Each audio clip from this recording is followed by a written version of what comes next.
a triunfar, oh Dios. Tú vas a tener la victoria final. No importa lo que nos hagan. No importa lo que hagan con nuestra vida. Como dice tu palabra, ¿qué podré temer lo que me hace el hombre? Si tú nunca me abandonarás ni me desampararás. Y esa es nuestra esperanza. Queremos pedirte por nuestros hermanos allí en todos estos países perseguidos. Padre, fortalece su fe. Sabemos que seguirán sufriendo persecución, pero te rogamos que no permitas que la fe de ellos decaiga. Que ellos puedan ver tu poder magnificado aún en medio de la debilidad y la dificultad. Bendícelos, oh Dios, y mueve a tu iglesia en los países libres. Mueve a tu iglesia a no quedarse de brazos cruzados. Te pedimos que nos guíes en esta mañana, en este estudio de tu palabra. En el nombre de Jesús. Amén. Bueno, una situación un poco menos grave que la que acabamos de escuchar, pero fue una situación que conmocionó al mundo entero y que cambió la forma, al menos por un buen tiempo, en cómo vivíamos. Fue en el 2020, la pandemia. La forma en cómo nosotros nos relacionábamos los unos con los otros, la manera en cómo vivíamos nuestras vidas, todo esto se vio afectado por este confinamiento, esta cuarentena obligatoria que tuvimos que sufrir debido al gran alto nivel de contagio que tenía este virus.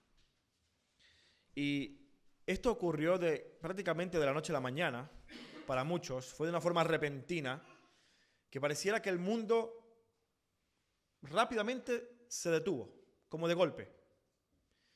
Un día estábamos en la oficina, trabajando, normal, y al otro se declaraba una cuarentena de manera indefinida. Los colegios, universidades, empresas, parques, todo estaba cerrado. Conciertos, juegos de fútbol, vacaciones, viajes planificados, todo quedó cancelado. Y nuestra vida se vio resumida a 4 paredes nada más. 4 paredes que nos aislaban del resto del mundo. Y la decisión de tomar estas medidas tenía un solo objetivo: prevenir el contagio, evitar que se propagara aún más este virus. Y en todo esto, amados hermanos, vimos que incluso un año después de que había pasado, entre comillas, la pandemia, nuestra vida ya no era normal. Me acuerdo cuando nació mi primer hijo, un año después del confinamiento, y no pude entrar yo al hospital con mi esposa al mismo tiempo porque tenían que hacerme una prueba PCR. ¿Cuántos de aquí extrañan las pruebas PCR? Creo que ninguno. Una cosa que te metían por ahí por la nariz, llegaba como no sé a dónde llegaba, pero llegaba lejos.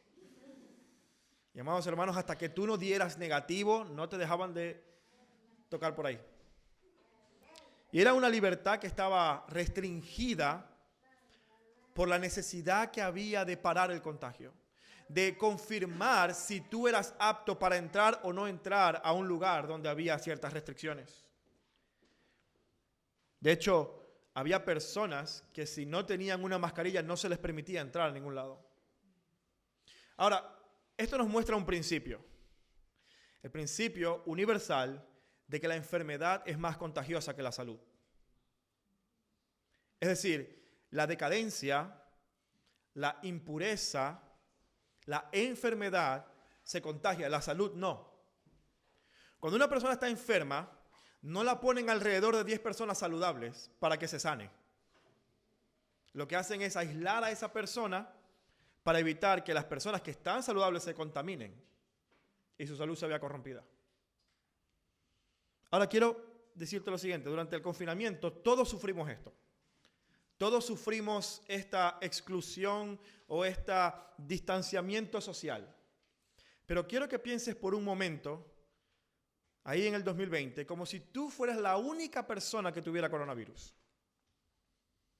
Una cosa es que todos estemos aislados y otra cosa es que tú seas la persona estigmatizada como infeccioso al que nadie quiere tocar y acercarse.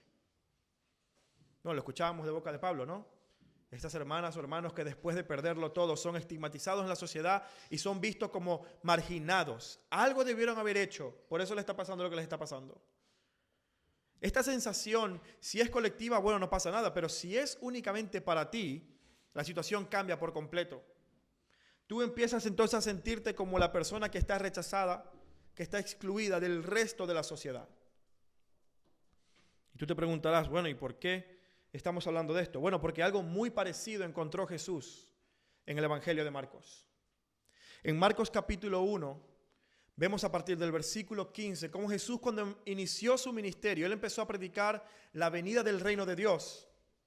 Y cómo en los versículos más adelante, entrando en la sinagoga, Él demostró que ese reino realmente había llegado con todo poder y autoridad. Y lo hizo sanando a todos los enfermos y expulsando a todos los demonios. Y en Marcos capítulo 1, versículos del 35 al 45, vamos a encontrar una escena que debe llamarnos la atención. Porque Jesús va a encontrar a una persona que está en esta misma situación, en una situación de exclusión del resto de la sociedad. Un hombre que por su condición de salud nadie quería acercársele. Un hombre que estaba completamente aislado, alguien que era intocable para los demás. Si alguien sabía que este hombre se acercaba, inmediatamente huían de ese lugar. Estamos hablando de un leproso. Así que quiero animarte a que leas conmigo Marcos capítulo 1, versículos del 35 al 45. Y quiero que prestes atención, especialmente, cómo Jesús se acerca a este hombre que es completamente rechazado. A este hombre que por su condición nadie más se acercaría a él. Y quiero que veas la compasión de nuestro Señor al permitir entrada en su reino a alguien que era intocable, a alguien que era impuro, alguien que a los ojos humanos no tendría ninguna oportunidad de pertenecer al reino de Dios. Le he puesto por título a este sermón, un reino para los intocables. Podríamos decir un reino para los impuros, un reino para los despreciables, un reino para los marginados, un reino para aquellos que no pertenecen. Vamos a leer el texto bíblico en esta mañana y vamos a ver dos puntos principales. En primer lugar, vamos a ver el anuncio del rey de este reino y la compasión del rey de este reino. Dice así la palabra de Dios. Marcos capítulo 1, versículo 35. Y levantándose muy de mañana, cuando todavía estaba oscuro, Jesús salió y fue a un lugar solitario y allí oraba. Simón y sus compañeros salieron a buscar a Jesús y lo encontraron y le dijeron, todos te buscan. Jesús respondió, vamos a otro lugar, a los pueblos vecinos, para que yo también predique allí, porque para eso he venido. Y fue por toda Galilea predicando en sus sinagogas y expulsando demonios. Un leproso vino rogando a Jesús, arrodillándose y le dijo, si quieres puedes limpiarme. Movido a compasión, extendiendo Jesús la mano, lo tocó y le dijo, quiero, sé limpio. Al instante la lepra lo dejó y quedó limpio. Entonces Jesús lo despidió enseguida, amonestándole severamente. Mira, le dijo, no digas nada a nadie, sino ve y muéstrate al sacerdote y ofrece por tu limpieza lo que Moisés ordenó para testimonio a ellos. Pero él, en cuanto salió, comenzó a proclamarlo abiertamente y a divulgar el hecho, a tal punto que Jesús ya no podía entrar públicamente en ninguna ciudad, sino que se quedaba fuera de los lugares despoblados y venían a él de todas partes.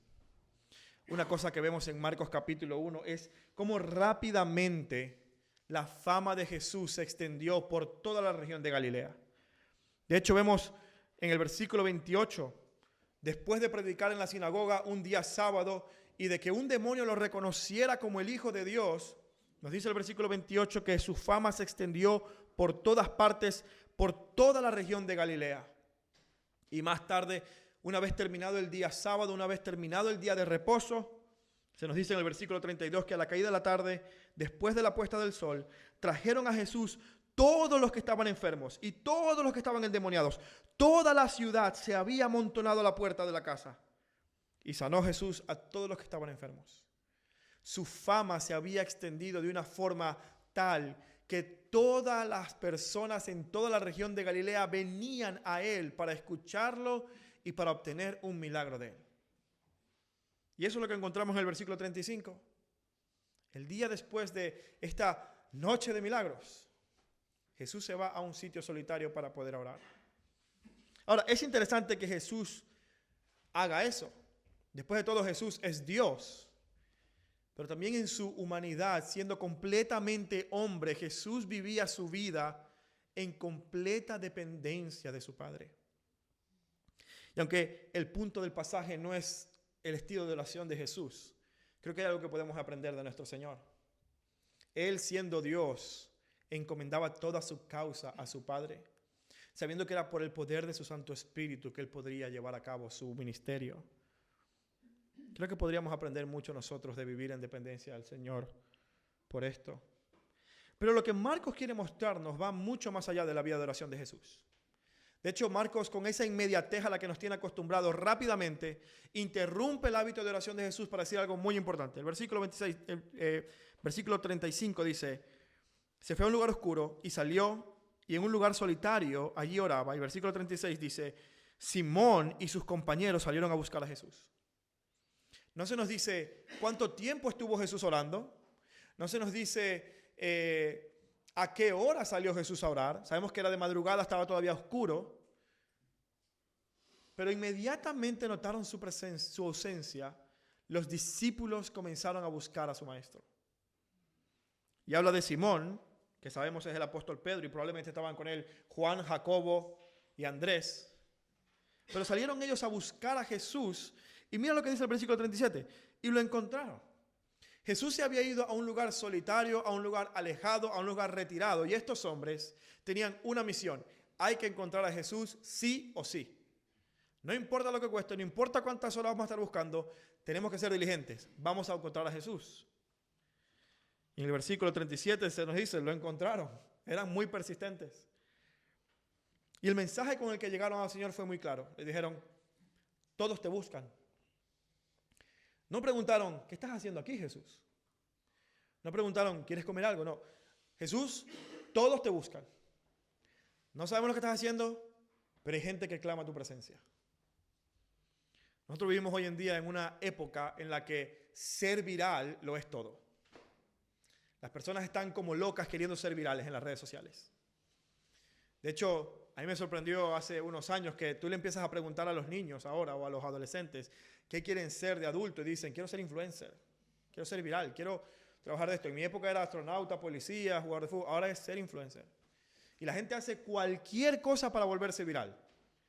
La gente sube contenido, edita el contenido, hace cualquier cosa, retos, interacciones para generar like, para lo que sea. ¿Para qué? Para volverse viral, para volverse influencer, para tener presencia en las redes y que mucha gente vea su contenido. Y esto es prácticamente lo que le estaba pasando a Jesús.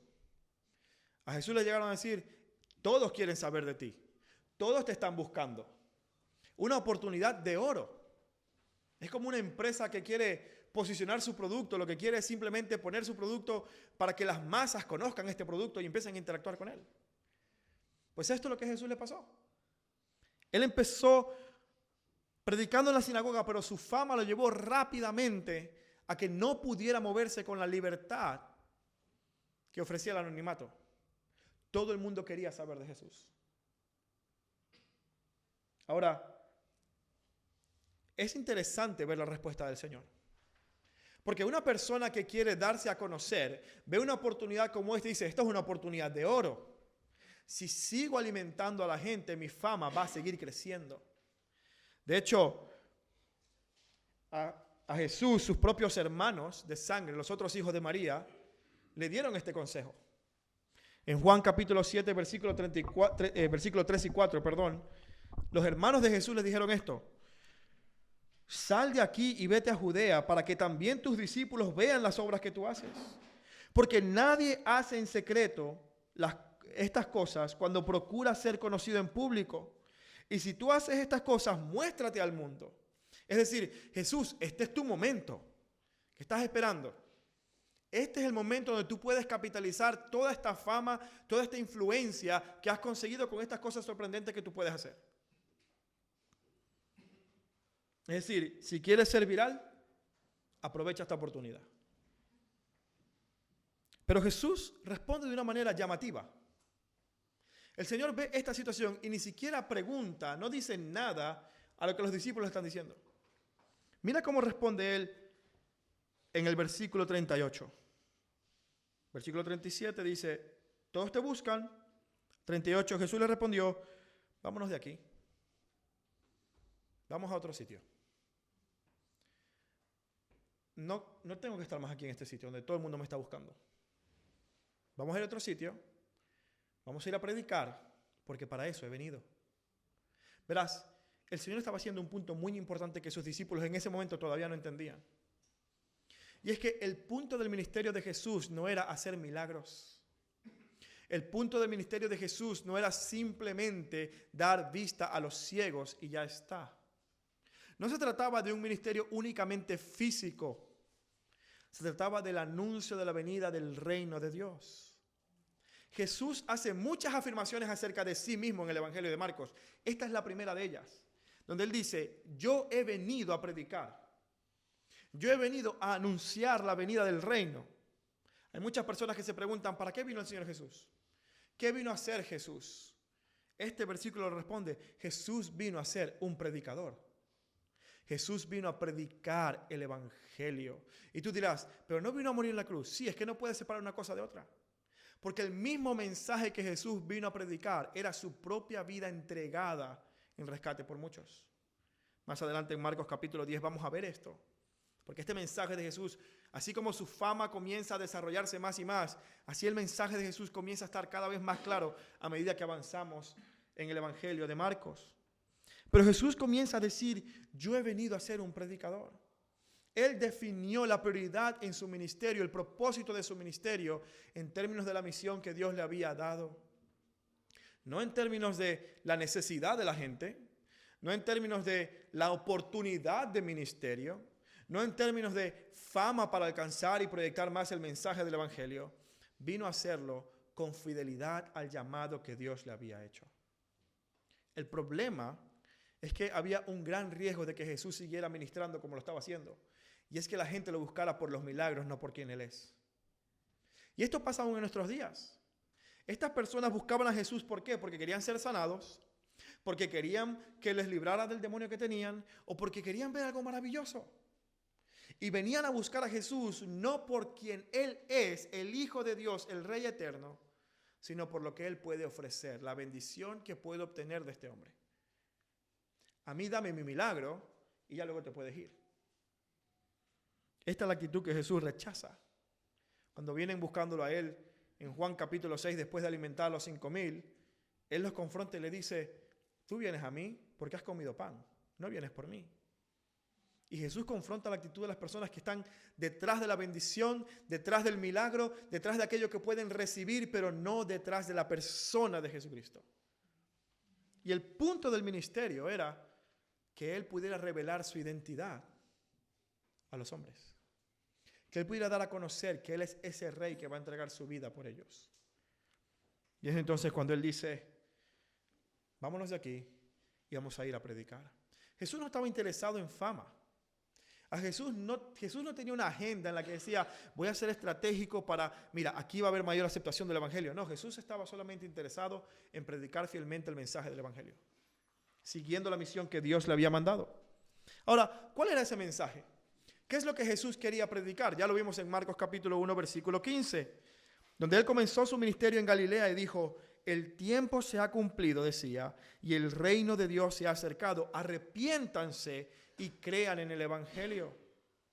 Esta misma predicación que ocurrió en Marcos 1:15 es la misma predicación que Jesús iba a mantener durante todo su ministerio. De hecho, si vamos a Marcos capítulo 2, versículo 17, lo vamos a ver. Jesús le dice, yo no he venido a llamar a los justos, sino a los pecadores.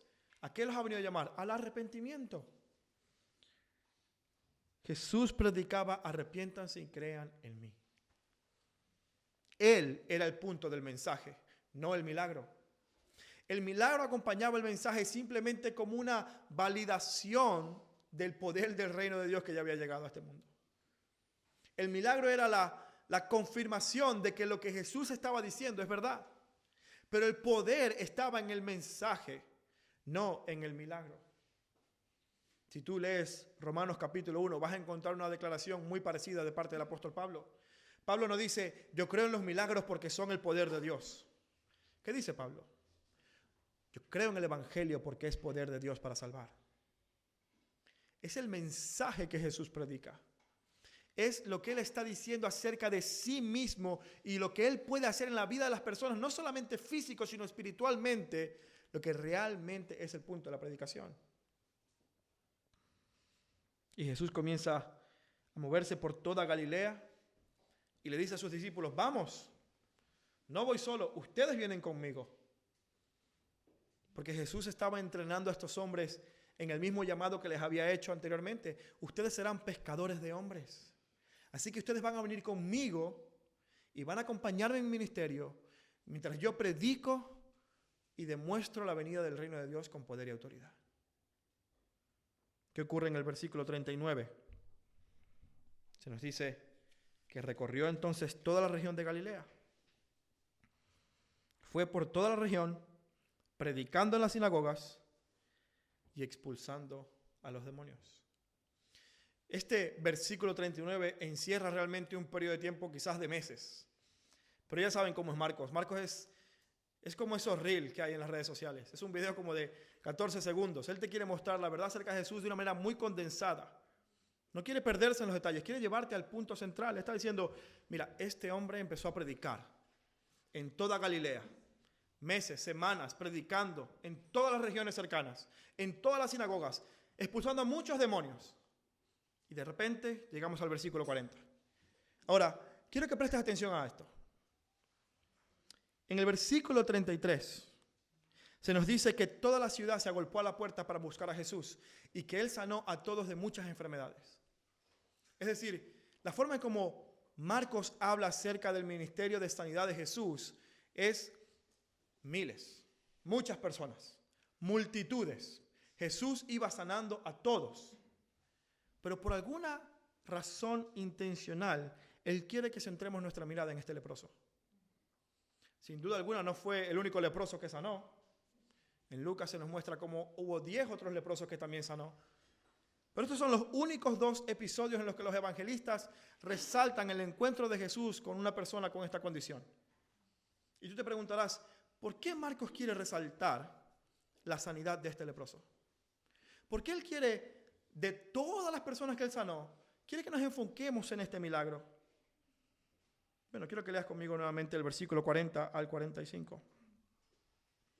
En medio de esta gira que él estaba predicando por toda Galilea, un leproso vino rogando a Jesús y arrodillándose le dijo, si quieres, puedes limpiarme. Y movido a compasión, extendió Jesús su mano, lo tocó y le dijo, quiero, sé limpio. Al instante la lepra lo dejó y quedó completamente limpio. Entonces Jesús lo despidió enseguida, amonestándole severamente. Mira, le dijo, no digas nada a nadie, sino ve y muéstrate al sacerdote y ofrece por tu limpieza lo que Moisés ordenó para testimonio de ellos. Pero él, en cuanto salió, comenzó a proclamarlo abiertamente y a divulgar el hecho, a tal punto que Jesús ya no podía entrar públicamente en ninguna ciudad, sino que se quedaba afuera en los lugares despoblados y venían a él de todas partes. La lepra que se describe en los tiempos bíblicos no es la misma lepra moderna. Esta enfermedad conocida como la enfermedad de Hansen. Son 2 enfermedades probablemente distintas. La lepra que se describe en la Biblia la comenzamos a ver en Levítico capítulo 13, descrita como tal. Y se refería a una hinchazón, algunas úlceras, algunas manchas blancas, quizás con pelo, que eran infecciosas, pero no solamente sobre la piel de la persona, eran manchas que podían salir sobre el tejido, sobre las casas, sobre los objetos. Era como un moho que podía salir. Y este término lepra es aplicado tanto a lo que salía sobre la piel de la persona como lo que salía sobre los objetos. La lepra moderna no puede infectar cosas, solamente al ser humano. Por lo tanto, estamos hablando aquí de quizás algún tipo de infección de la piel, pero no solamente una infección de la piel, sino una infección que podía incluso afectar a cosas o posesiones de esta persona. Y en Levítico capítulo 13 y 14, Dios va a dar al pueblo de Israel una descripción de lo que es la lepra y va a darle medidas para que este pueblo pueda contener esa enfermedad, evitar que se propague, ponerlo en confinamiento, distanciamiento social y luego ver si puede ser purificado. Esto no quiere decir que esta enfermedad, como no es la que conocemos modernamente, no quiere decir que era menos grave. Las implicaciones para una persona que tenía esta enfermedad eran como las que vimos en el video. era una persona que quedaba completamente aislada de la sociedad. Una persona que todo el mundo, ya simplemente viéndolo, sabían que era un marginado. Tú y yo tenemos una condición mala en nuestro corazón, pero que no es visible a todo el mundo. Tú y yo podemos ser egoístas y eso no se nota. Tú y yo podemos ser violentos y eso no se nota hasta que alguien nos provoque. Tú y yo podemos ser mentirosos y eso no se nota hasta que alguien nos pille en la mentira. Tú y yo podemos tener mal aliento y no se nota hasta que hablamos. Podemos quedarnos callados todo el rato y nadie nos ve. Pero esta persona, simplemente con verla, ya se sabía que era una persona completamente discriminada. Una persona que era excluida de la sociedad. Ni su familia, ni sus amigos, ni su pastor, nadie se acercaba a esta persona. Imagínate cómo te sentirías tú en esa situación, donde tu impureza es visible a todos, donde tu condición es tan evidente que no la puedes ocultar ni disimular. Era una condición en la que tú no podías decir, bueno, me maquillo por aquí, me maquillo por allá y hago esto y nadie lo nota. No. Era una condición tan visible que era claro. Es más, quiero mostrarte algo. Una persona que padecía la lepra, no solamente su condición visible lo delataba, la ley demandaba que esta persona anunciara con la palabra inmundo su propia llegada. Lee conmigo Levítico capítulo 13, versículos 45 y 46. Mira lo que dice. En cuanto al leproso, capítulo 13, versículo 45 y 46. En cuanto al leproso que tenga la infección, sus vestidos estarán rasgados, su cabeza, el cabello de su cabeza será descubierto, se cubrirá el bozo, es decir, la boca, y gritará, inmundo, inmundo, inmundo, y permanecerá inmundo todos los días que tenga la infección. Es inmundo, vivirá solo, su morada estará fuera del campamento. Qué buena descripción. ¿A quién no le gustaría vivir así? Quieren decir, no me he bañado hoy. ¿Te imaginas? Anunciar, he llegado y no me he puesto desodorante. Pues esta condición era mucho peor que eso, hermano.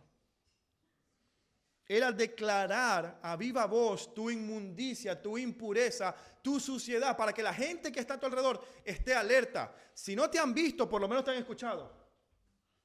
Es posible que estén de espaldas. Si te ven, dicen, uy, ahí viene el impuro. Pero la ley era muy clara. Tú tienes que avisar que tú vas porque tú eres una persona que debe estar excluida. ¿Quién crees tú que se acercaría a una persona así para tocarla? ¿Quién crees tú que le preguntaría a esa persona si quiere ir a comer o si quiere pasar un tiempo juntos? Nadie, absolutamente nadie.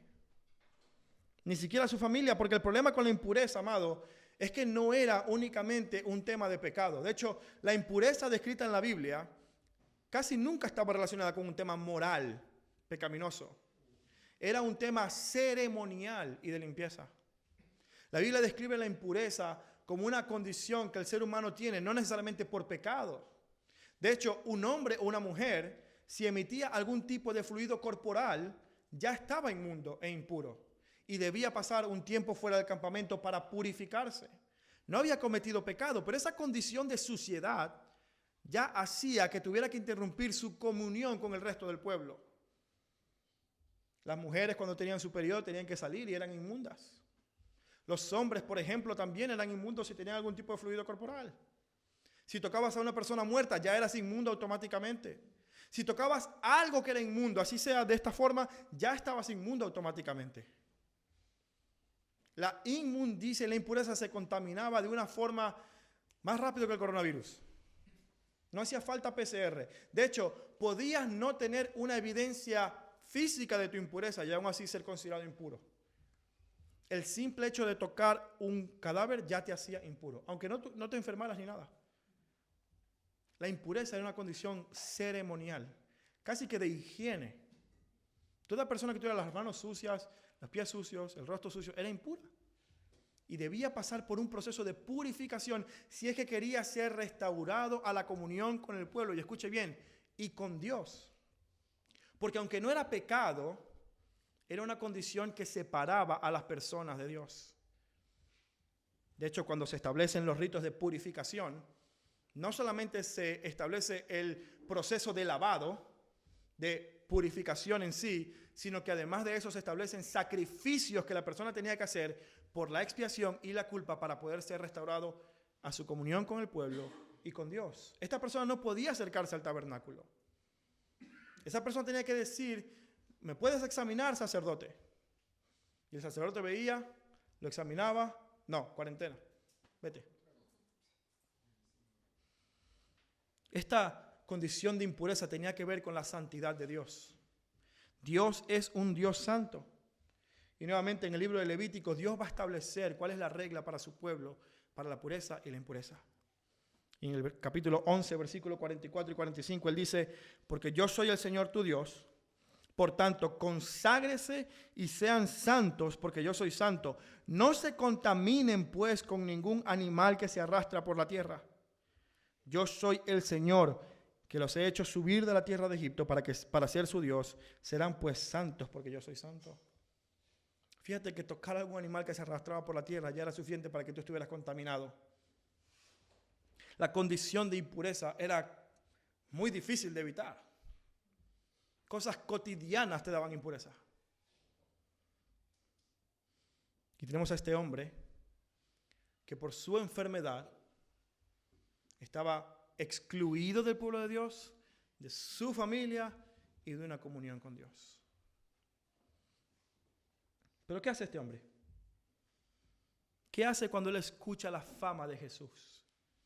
¿Qué hace cuando llega a sus oídos el nombre de aquel que en la sinagoga en Capernaum sanó a muchos enfermos y expulsó a muchos demonios? ¿Qué hace este hombre cuando dice, este debe ser mi esperanza? Esta es mi oportunidad.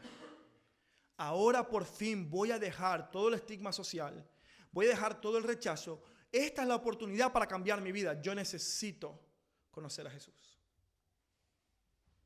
Y tan pronto como se entera que Jesús está en esa región de Galilea, va, se le acerca, se le arrodilla y le implora, por favor, si quieres puedes hacerme limpio. Mira que él no le pregunta a Jesús, ¿tú tienes experiencia con leprosos? Mira que él no le pregunta, ¿tu poder da para esto también? O él dice, yo sé que tú puedes. Yo sé quién tú eres. Solamente imploro, ¿quieres hacerme limpio? Su pregunta no es tanto por el poder de Jesús, su pregunta es por la soberanía del Señor. Y decir, tú eres el Señor, aquí estoy. ¿Quieres hacerme limpio? ¿Y qué responde Jesús? Mira lo que dice versículo 41. Y esto nos revela algo acerca del corazón de nuestro Señor. El texto dice que Jesús, movido a compasión, extendió su mano y lo tocó. El corazón de nuestro Señor no es un corazón religioso que dice, indigno, ¿cómo te atreves a venir a mí? Jesús tiene compasión por todos aquellos que son inmundos. Jesús tiene compasión por todos aquellos que están cargando con esa condición de impureza por el pecado propio o por el pecado de otro. Jesús tiene compasión de todos aquellos que están excluidos de su reino por culpa de su pecado. Y amado amigo, yo quiero decirte algo. Aquellos que nos visitan, nosotros tenemos la impresión de que primero tenemos que poner nuestra vida en orden para poder acercarnos a Dios. Nosotros pensamos que si no, como voy a ir yo para la iglesia, primero voy a poner mi vida en orden y cuando ya esté viviendo bien, entonces voy a la iglesia, porque ¿cómo me voy a presentar yo así ante el Señor? ¿Cómo voy yo a vivir delante de... No, primero déjame poner mi vida en orden. ¿Sabes qué es lo que pasa? Que tú no puedes poner tu vida en orden. Que tú no puedes quitarte tu propia impureza. Tú y yo tenemos una lepra en el corazón de la que no podemos ser sanados por nuestros propios medios. Y Jesús dice, ven a mí. Su corazón compasivo no rechaza a aquel que viene como este leproso diciendo, humillándose, por favor, hazme limpio. Por favor, si tú quieres, puedes limpiarme. Él le dice en el Salmo 51 que un corazón contrito y humillado no despreciarás tú, oh Dios. El corazón de nuestro Señor es un corazón que se compadece de la consecuencia del pecado en el ser humano. Dios es un Dios justo, sí. Dios es un Dios que castiga la maldad, sí. Pero Dios es un Dios que está dispuesto a perdonar a todo aquel que quiera venir a Él en arrepentimiento y fe. No existe yo arreglaré mi vida para luego estar a cuentas con el Señor. Existe ven y hazme limpio porque tú eres el único que puede quitarme esta lepra del corazón. Ahora mira lo que hace Jesús. Jesús pudo haber dicho, sé limpio. Y el milagro hubiese sido igual de poderoso. ¿Por qué crees que Marcos dice, Jesús extendió su mano y lo tocó? ¿Por qué crees tú que este detalle es importante? Bueno, si algo hemos aprendido en Levítico es que la impureza se contagia más que la salud. Que la enfermedad es mucho más poderosa que la salud de la persona. Que si hay una persona que está enferma, indudablemente va a contagiar al que está sano. Excepto cuando esa persona es Jesús. Cuando esa persona es Jesús, la santidad de Jesús es más contagiosa que cualquier enfermedad. La pureza de Jesús es mucho más poderosa que cualquier impureza humana. Cualquiera que tocara un inmundo, inmediatamente era inmundo. Inmediatamente era contaminado.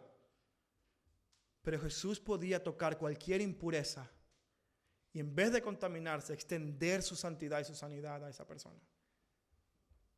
Esto es lo maravilloso. Que Jesús ve a aquel que es intocable y en vez de decirle, te sano, lo toca. Lo toma de la mano. ¿Tú te imaginas la reacción del leproso? Diciendo, si quieres puedes limpiarme. Y Jesús diciendo, yo quiero. ¿Tú te imaginas el leproso como, pero me vas a tocar? Pero cuidado, que tengo lepra, que estoy inmundo. No te vayas a contaminar tú, Jesús, que tienes que seguir sanando gente. Y Jesús dice, hijo mío, pero si mi santidad es más poderosa que tu pecado, pero si mi pureza y mi poder no lo para nadie. Ahora mira esto. En el Antiguo Testamento, Dios había establecido un ritual de purificación para que quienes quisieran ser restaurados se lavaran y luego presentaran un sacrificio por su limpieza y fueran restaurados. Jesús no solamente toca a este hombre, mira lo que le manda a hacer. Versículo 44. Mira, le dijo, no digas nada a nadie, sino ve y muéstrate al sacerdote y ofrece por tu limpieza lo que Moisés ordenó para testimonio a ellos. Lo que Jesús está referenciando es Levítico capítulo 14, versículo 1 al 34. Esta porción de la ley hablaba del rito de purificación de las personas con lepra. Y describía en primer lugar una presentación ante el sacerdote para que el sacerdote examinara la gravedad de la enfermedad. Y si la gravedad de la enfermedad no parecía ser mucha, lo enviaba por cuarentena fuera del campamento por 7 días. Si volvía a los 7 días y seguía enfermo, lo volvía a mandar para atrás. Pero si esta persona ya había sido sanada o estaba comenzando a mejorar su condición, el sacerdote luego hacía un rito de purificación donde lo lavaba con agua, donde esta persona se afeitaba por completo para demostrar que ya no había ninguna llaga en su cuerpo, era devuelto al campamento aunque no volvía a su casa, sino que estaba todavía ahí por 7 días fuera de su casa y al 8º día lo lavaban y entonces presentaba el sacrificio. Mira lo que dice Jesús. Ve y ofrece por tu limpieza lo que Moisés ordenó. ¿Sabes qué hizo Jesús? Se saltó por completo todos los primeros pasos. Él dijo, tú no necesitas ya ningún rito de purificación. Yo te he tocado. No hace falta que te laves con ninguna ave ni nada. No hace falta que te laves con agua de cenizas. No hace falta. Yo te he tocado. Mi poder te ha limpiado a ti. Ahora ve y solamente ofrece el sacrificio por la expiación para tu restauración en el pueblo de Dios. ¿Sabes qué hizo Jesús? Sustituyó el proceso de purificación y dijo, yo lo hice. Mira ¿qué hizo la lepra cuando se encontró con Jesús? Versículo 42. Al instante la lepra lo dejó y quedó limpio. Inmediatamente, tan pronto sintió el toque de la poderosa mano de Jesús, esa lepra dejó de existir. Era tan efectivo que Jesús le dijo, ahora vamos a cumplir con la ley, pero esto ya no te hace falta. Yo te he limpiado. Ve y ofrece el sacrificio. El poder de nuestro Señor Jesucristo es un poder completamente efectivo. Cuando Jesús declara a alguien limpio, no lo hace a medias. Cuando Jesús declara a alguien perdonado y restaurado, no lo hace a medias. Una vez perdonado y estás en Cristo, eres limpio de toda tu maldad. Jesús actúa en tu vida para hacerte santo. Y esta santidad se nota en nuestras vidas. No quiero decir que no pecamos más, pero nuestra condición delante de Dios es una condición de santidad que nada ni nadie nos la va a quitar. Y que no hace falta a esa condición delante de Dios que nos otorga Jesús añadir absolutamente nada. Este hombre que había vivido en tanta impureza ahora solamente conocía la limpieza. ¿Te imaginas eso? Con razón no le hizo caso al Señor. Él le dijo, anda y preséntate a los sacerdotes. Tú dirás, ¿por qué Jesús dice para testimonio a ellos? Precisamente por lo que hablábamos antes. Ellos no reconocían al Señor como el Hijo de Dios. ¿Tú te imaginas que ellos escuchen de alguien que tocó a un inmundo y no se hizo inmundo? Eso no existía en ellos. Eso no existía en su cosmovisión. Era imposible que un ser humano tocara a un leproso y no se contaminara. El testimonio era para los mismos fariseos, para los sacerdotes del templo, que al ver a este hombre le preguntaran, ¿qué te pasó? Jesús me tocó. ¿Cómo? Sí, Jesús me tocó y estoy limpio. Aquí está mi sacrificio. ¿Qué debía llevar eso a los fariseos a decir? Este es el Hijo de Dios.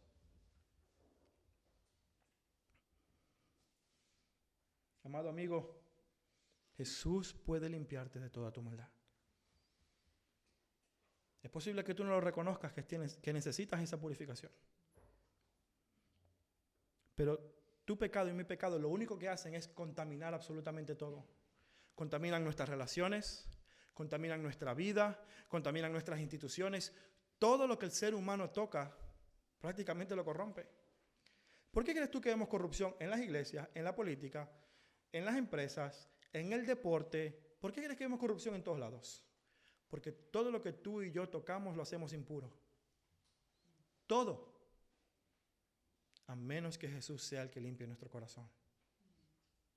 La evidencia de nuestra corrupción es tan grande que no podemos negarla. Podemos aparentar ser ciegos a ella, pero no podemos negarla.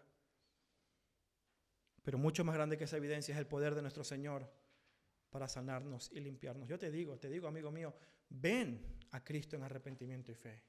No pienses que tienes que ordenar tu vida. No pienses que tienes que poner todo en orden. No pienses que tienes que dejar de pecar para venir a Jesús. No, ven a Jesús para dejar de pecar. Porque no hay otra fórmula. Jesús no rechaza a nadie. El encuentro de Jesús con este leproso nos recuerda que el reino de Dios no está reservado para aquellos que están limpios. Jesús le dijo a los fariseos, yo no he venido, los sanos no necesitan médico, sino los enfermos, los necesitados. Yo no he venido a llamar a aquellos que se creen justos, he venido a llamar a los pecadores para que vengan a mi reino. Jesús se acerca a aquellos que están quebrantados, impuros y que son intocables, aquellos que están marginados y les dice, ven a mí, yo te recibo. Él transforma de una forma tangible toda nuestra impureza en santidad. Él nos hace aptos. Siendo intocables, Él nos transforma. La pregunta es si vamos a venir a Él diciendo, ¿quieres hacerme limpio? ¿Cómo podemos nosotros vivir este texto? Bueno, en primer lugar tienes que venir a Jesús. Pero si tú eres creyente, hay dos cosas que creo que este texto nos enseña. En primer lugar, creo que la prioridad que Jesús asigna a su ministerio es la prioridad que nosotros como iglesia debemos tener. Jesús asignó una prioridad en la que anunció su reino a todos aquellos que quisieran venir. Jesús no se distrajo diciendo, si esta gente necesita milagros, voy a darle milagros. Hoy en día hay muchos predicadores por ahí que predican milagros y que se enfocan en los milagros y que los milagros son el punto de toda la predicación y que si no hay milagros en tu vida, entonces tú no conoces a Dios.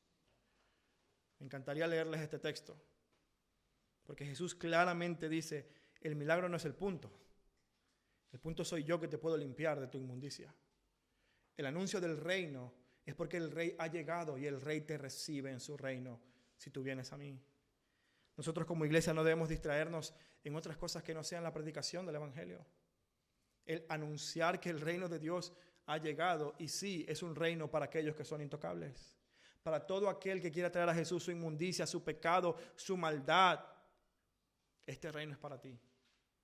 No debemos cansarnos, amados hermanos, de proclamar este reino a toda criatura. Esta es la misión de la iglesia, esta es la misión del Señor. Esta es la misión no solamente de los pastores, es tu misión como cristiano.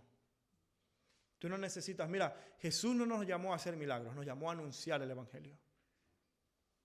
Y de la misma forma que Él lo priorizó en su vida, tú y yo debemos hacer de esto una prioridad en nuestra iglesia, pero también en nuestra vida individual. Pero en segundo lugar, yo quiero que veas lo que ocurrió con el leproso. Este leproso estaba completamente contaminado. Pero cuando Jesús lo tocó, lo único que cubrió su cuerpo fue salud y sanidad. Es decir, esta persona ahora era evidentemente santo. Antes era evidentemente impuro, ahora era claramente santo. Y muchos de nosotros vivimos muchas veces nuestras vidas diciendo, sí, el Señor me ha tocado, pero seguimos siendo leprosos en el corazón. Sí, el Señor ha tenido un encuentro conmigo, me he encontrado con Cristo, pero mi vida no ha cambiado para nada. Sigo revolcándome en la misma impureza e inmundicia de antes. Y, amado hermano, yo quiero decirte algo. Sí, el pecado es más contagioso que la santidad, a menos que tú estés cerca de Jesús. Si tú estás lejos del Señor, el pecado te va a envolver. Puedes vivir engañado, puedes vivir pensando que estás con el Señor, pero la evidencia en tu vida va a ser la lepra, no la pureza a la que Dios nos ha llamado. La obra de Dios en nuestros corazones es la santificación. Que cada día más tú te parezcas al Señor. Esa es la obra de Cristo en nosotros. No podemos decir como este leproso, Jesús me ha tocado, pero mira mis llagas. No podemos decir como el leproso, Jesús me ha tocado, pero sigo siendo inmundo. No tiene que haber un cambio, una transformación real en nuestros corazones. De lo contrario, amado, te estás engañando. Y no hay peor condición que ser alguien que es impuro creyendo que está sano. Que el Señor nos ayude a tener un arrepentimiento genuino y a vivir esa vida de pureza y santidad que el Señor nos ha llamado a vivir. No porque con ella entraremos al cielo, sino porque esa es la consecuencia de que Jesús realmente nos ha aceptado en su reino. Amén. Vamos a orar. Amado Padre, te damos gracias por este tiempo. Te damos gracias por este mensaje y te pedimos, oh Señor, que tú nos limpies de nuestra inmundicia, que tú nos limpies de nuestra impureza, que tú nos ayudes, oh Señor, a vivir como este leproso, proclamando tu bondad, proclamando lo que tú has hecho en nuestras vidas, anunciando a todos de forma desmedida que tú eres el Rey que acepta incluso a aquellos que son intocables. Padre, ayúdanos a vivir en santidad, infunde tu temor en nuestros corazones. Quita de nosotros esta lepra del corazón, te lo pido. En tu nombre oramos. Amén y amén. Hermanos, vamos a ponernos de pie y vamos juntos a cantar.